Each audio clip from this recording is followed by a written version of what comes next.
ग्रामीण भागातील महिलांसाठी वरदान ठरलेल्या बचत गटाच्या चळवळीला आणखी सक्षम करण्याचे प्रयत्न नाबार्डकडून सुरू आहेत। कोल्हापूर जिल्ह्यामध्ये गेल्या वर्षी सुरू करण्यात आलेल्या ई शक्ती ॲपमध्ये समाविष्ट असणाऱ्या बचत गटांची व्याप्ती वाढवण्यात आली आहे। जिल्ह्यामध्ये जवळपास 35,000 महिला बचत गटांची संख्या आहे। ई शक्तीमध्ये 4,000 बचत गट जोडले गेलेले आहेत। येत्या 2 महिन्यांमध्ये आणखी 10,000 बचत गट हे आता जोडले जाणार आहेत।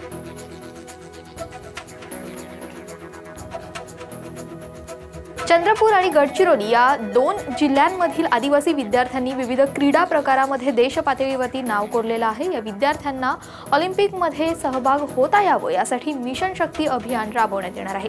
या अभियानाला अभिनेते आमिर खान यांचं पाठबळ मिळणार असल्याची माहिती वनमंत्री तथा चंद्रपूर जिल्ह्याचे पालकमंत्री सुधीर मुनगंटीवार यांनी दिली।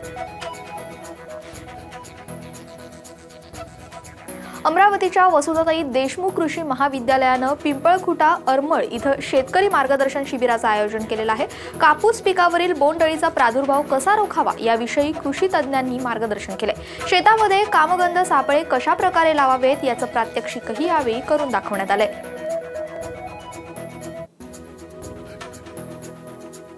चंद्रपुरातील बांबू संशोधन आणि प्रशिक्षण केंद्रांच्या माध्यमातून नाविन्यपूर्ण असा उपक्रम राबवण्यात आलेला आहे। बांबूपासून पर्यावरणपूरक 50,000 राख्यांची निर्मिती करण्यात आली आहे। या उपक्रमामुळे ग्रामीण भागातील महिलांना रोजगार उपलब्ध झालेला आहे। माफक दरामध्ये मुंबई, पुणे, नागपूर यासारख्या शहरांमध्ये राख्यांची विक्री केली जाते।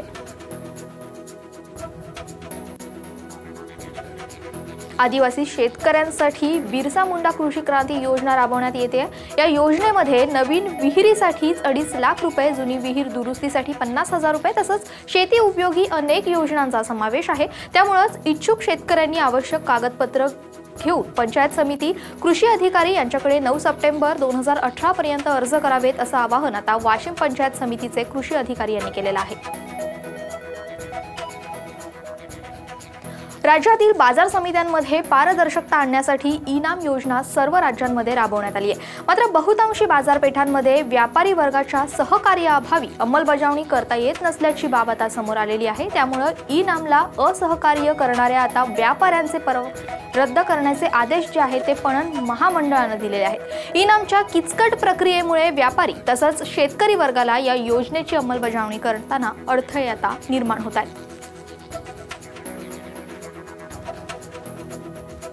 राज्यात आधारभूत किमतीच्या खाली शेतीमाल खरेदी यापुढे गुन्हा ठरणार आहे। शेतकऱ्यांचे आर्थिक शोषण करणाऱ्या व्यापाऱ्यास 1 वर्षांची कैद आणि 50,000 रुपये दंडाची तरतूदही करण्यात आलेली आहे। तसंच या कारवाईचे अधिकार हे राज्य सरकारने स्वतःकडे घेऊन कृषी उत्पन्न बाजार समित्यांवरती कुरघोडी करण्यात आलेले आहेत।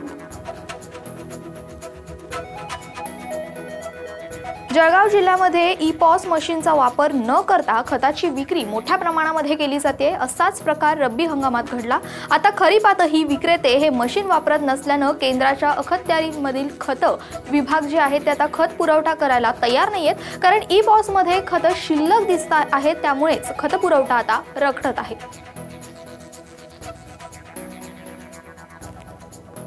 परभणी जिल्ह्यातील जिंतूर तालुक्यातील वसा इथल्या जिल्हा मध्यवर्ती बँकेच्या शाखेतून बोंडअळीग्रस्तांना नुकसानीचं वाटप सुरू आहे। आडगाव आणि साळणा मंडळातील शेतकऱ्यांना आता 1,626 शेतकऱ्यांना 41,31,068 रुपयांचं वाटप करण्यात आलेलं आहे। अजूनही 239 शेतकऱ्यांना अनुदानाची प्रतीक्षा आहे। बारामती तालुक्यामध्ये खरीपाची पिकं रिमझिम पावसावरती जोमात आलेली आहेत। त्यामुळे आता जिरायती भागामध्ये कांद्याची लागवड सुरू झाली आहे। परतीचा पाऊस चांगला होईल या आशेवरती कांदा लागवड सुरू आहे। दिवाळीनंतर कांद्याला चांगले दर मिळतील या आशेवरती कांदा लागवड सुरू आहे।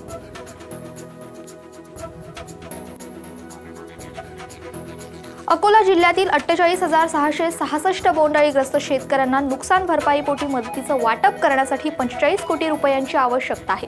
तिसऱ्या हप्त्याची रक्कम मिळाली नसल्याने आता शेतकऱ्यांना मदतीची प्रतीक्षा आहे। NDRFच्या निकषांप्रमाणेच आता नुकसानग्रस्त शेतकऱ्यांसाठी जिल्हा प्रशासनाने 135 कोटी 51,34,339 रुपयांची मागणी केली आहे। बारामती आणि इंदापूर तालुक्यामध्ये डाळिंबाचं क्षेत्र हे मोठ्या प्रमाणावरती आहे। यावर्षीच्या पोषक वातावरणामुळे डाळिंबाच्या झाडांना मोठ्या प्रमाणावरती फुलकळी लागलेली आहे। त्यामुळे फुलांनी झाडं बहरली असल्यानं डाळिंबाचं उत्पादन मोठ्या प्रमाणावरती निघणार आहे।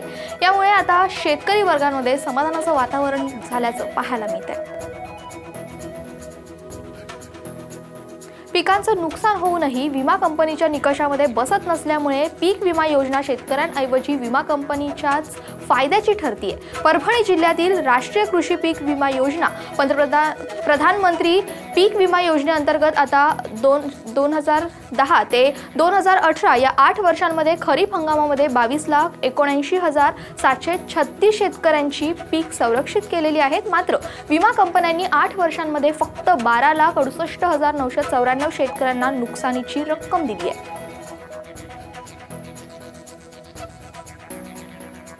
बारामती, इंदापूर आणि दौंड तालुक्यामध्ये खरीपाच्या पेरण्या कमी प्रमाणामध्ये झालेल्या आहेत। रिमझिम पावसावरती काही प्रमाणामध्ये पेरण्या झाल्या असल्या तरी ही पिकं चांगली आहेत। बाजरी, तूर, मका अशी पिकं चांगली आलेली आहेत। तुरीची पिकं जोमदार आलेली आहेत। तुरीला फुलकळी लागण्यास आता सुरुवात झाली आहे।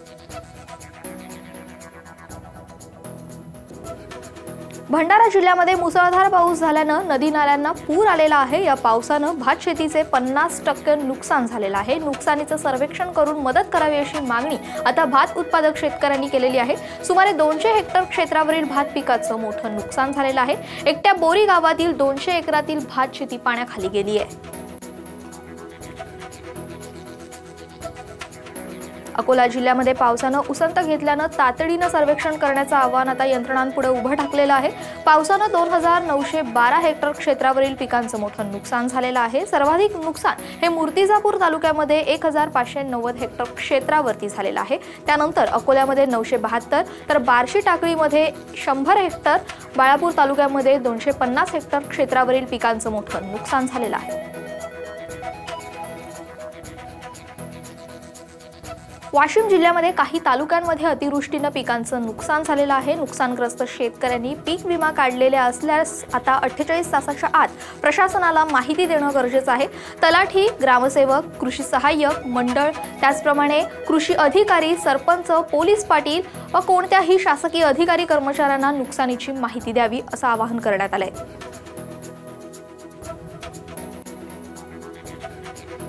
वाशिम जिल्ह्यामध्ये आठवडाभर पाऊस पडल्यानंतर सध्या पावसानं उघडीप दिलेली आहे। पावसानं सोयाबीन पिकावरती विविध रोगांचा प्रादुर्भाव आढळून येतोय। पिकांचं नुकसान टाळण्यासाठी कृषी अधिकाऱ्यांच्या सल्ल्यानुसार आता पिकांचं व्यवस्थापन करावं असं आवाहन कृषी विभागानं केलंय।